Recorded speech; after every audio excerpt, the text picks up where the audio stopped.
અમદાવાદના અમરેવાડી વિસ્તારનો એક વિડીયો સોશિયલ મીડિયામાં વાયરલ થયો છે, જેમાં એક યુવતી દ્વારા છરા જેવું હથિયાર બતાવવામાં આવી રહ્યું છે।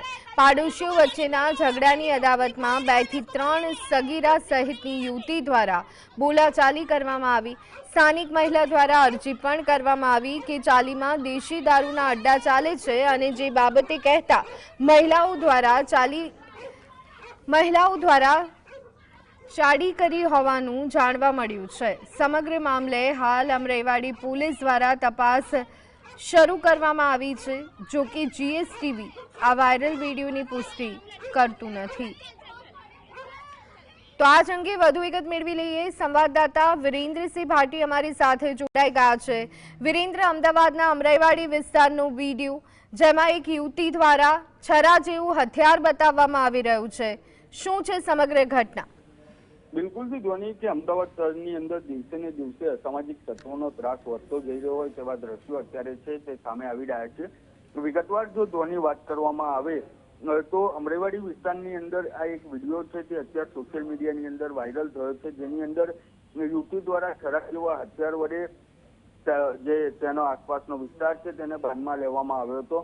ઘટનાની જો વાત કરવામાં આવે તો પાડોશીઓ વચ્ચે ઝઘડાની અદાવત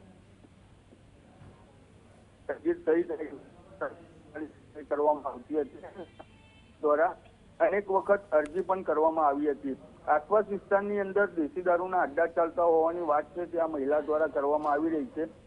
પરંતુ આ જે વિડીયો છે તે અત્યારે સામે આવ્યો છે તેને લઈને અમરેવાડી પોલીસ દ્વારા તપાસની ગતિ છે તે વધારવામાં આવી છે। ડિસ્ટાફ છે તેના દ્વારા સમગ્ર ઘટનાને લઈને તપાસ છે તે શરૂ કરવામાં આવી છે।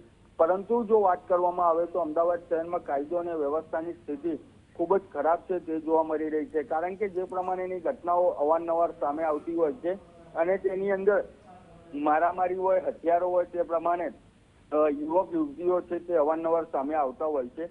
પરંતુ આ જે ઘટના સામે આવી છે તેની અંદર એક નજીવી બોલાચાલીમાં જ યુવતી દ્વારા છરા જેવા હથિયાર સાથે સમગ્ર આસપાસનો વિસ્તાર છે તે બાંધમાં લઈ લેવામાં આવ્યો હતો।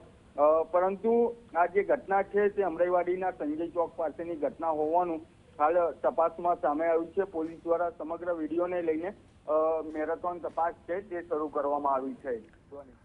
આભાર વિરેન્દ્ર, સમગ્ર માહિતી આપવા બદલ।